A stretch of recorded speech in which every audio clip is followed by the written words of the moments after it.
Y ahora sí, bueno, usted vio la biografía de Rodolfo Aredes, que obviamente es mucho más que lo que uno puede mostrar en imágenes. Rodolfo, muy buenas noches. Buenas noches, es un placer poder compartir con ustedes y más que nada con todos los televidentes, ¿no? Que uno puede llegar a ello más allá de que cuando ellos lo ven en el escenario, ¿no? No, pero obviamente aparte son generaciones de salteños que lo han visto pasar por tantos escenarios y por la vida íntima de cada uno, porque son muchas fiestas, muchos lugares, digamos, muy sentidos, donde seguramente el muñeco Pepito ha tratado de generar muchas alegrías. ¿Cómo era la Salta, Rodolfo, que lo vio nacer y que le dio esta vocación tan grande por tratar de agradar a tantas generaciones? Bueno, la Salta de aquella época no estaba Pepito. Cuando yo comencé con mi trabajo, mi abuelo tenía un circo, entonces uno venía de familia de ser andariegos o gitanos. El circo tenía una connotación especial para los pueblos.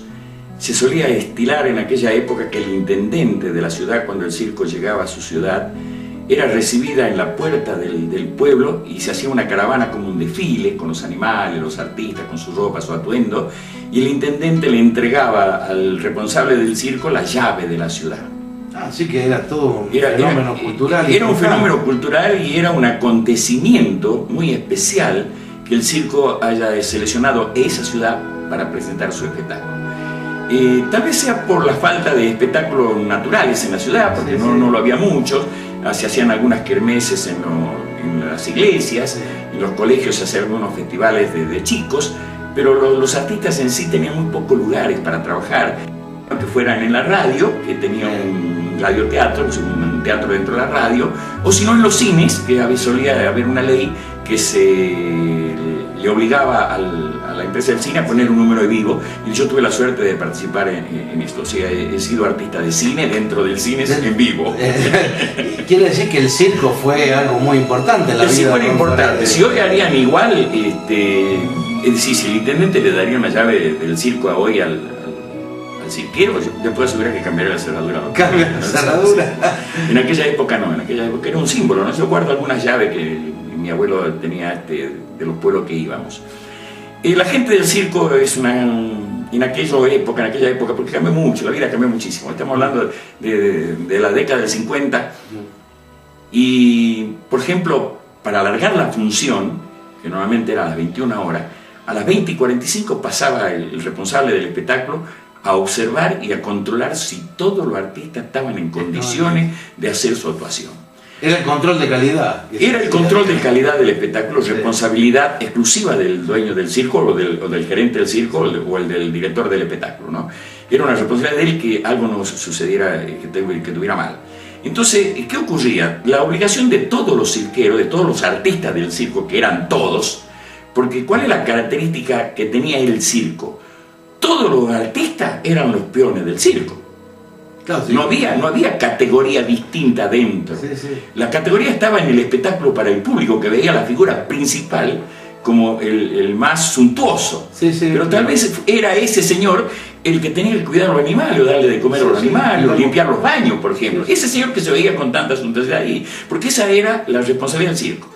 Primero, que se vivía dentro del circo, no se podía vivir fuera del circo. Nadie podía, aunque tuviera dinero, pagar un hotel para vivir. Tenía que vivir dentro del circo.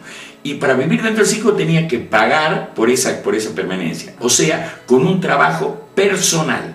No podía él pagarle a otro que hiciera ese trabajo. Sino que justamente era por su propio trabajo. Era su propio trabajo, ya sea pintar, hacer publicidad, ser el chofer, reparar el circo, cuidar los animales, limpiar los baños, hacer el aseo de la carpa. El trabajo que él esté apto para hacerlo. Rodolfo, ¿y usted acompañó a su abuelo en todos estos recorridos, digamos, en su infancia? No. ¿O heredó de él? No, heredé de él. No.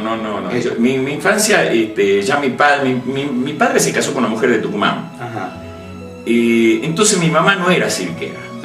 Entonces trató de arrancarlo del circo mi papá. Entonces yo cuando nací ya... Pero evidentemente el gen viene por el abuelo. Claro, pero he andado en los circos que de alguna forma, si no era el de mi abuelo, era la gente que tenía la relación con mi abuelo. O sea que mi principio como artista fue en el circo. ¿Y cómo empieza el primer personaje, que no fue Pepito?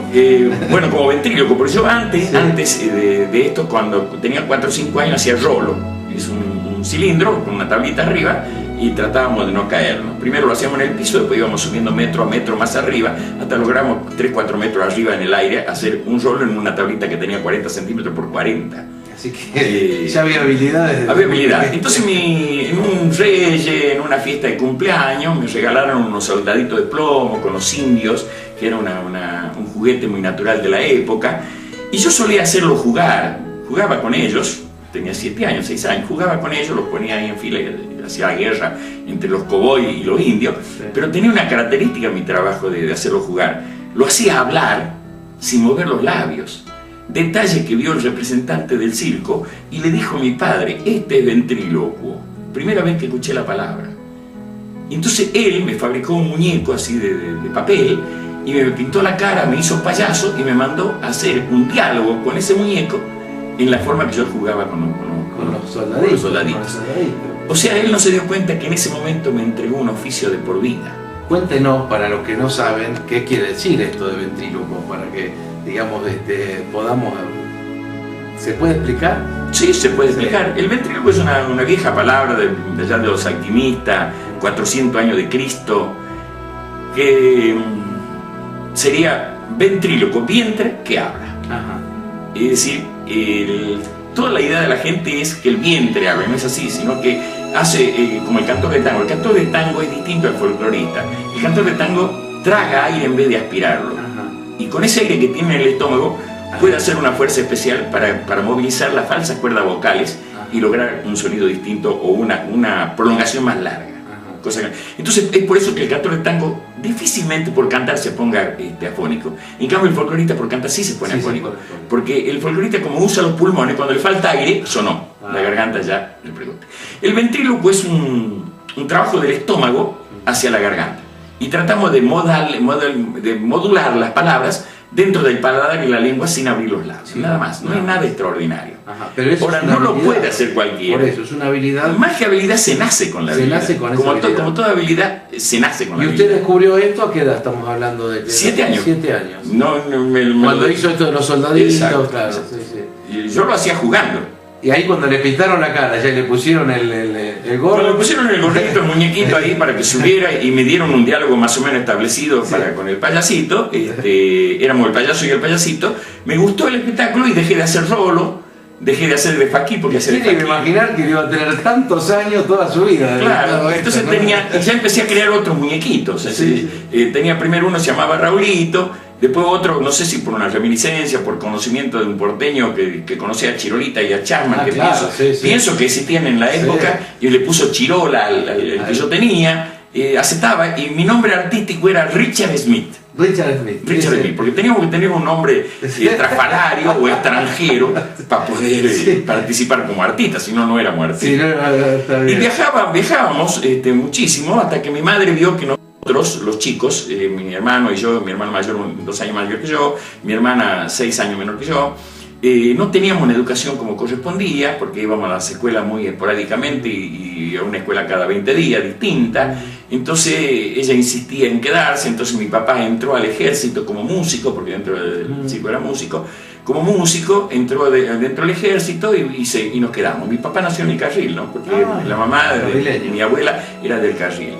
Entonces nació en el Carril, éramos salteños, entonces papá se metió al ejército, lo trasladaron a Orán y después de Orán a Salta.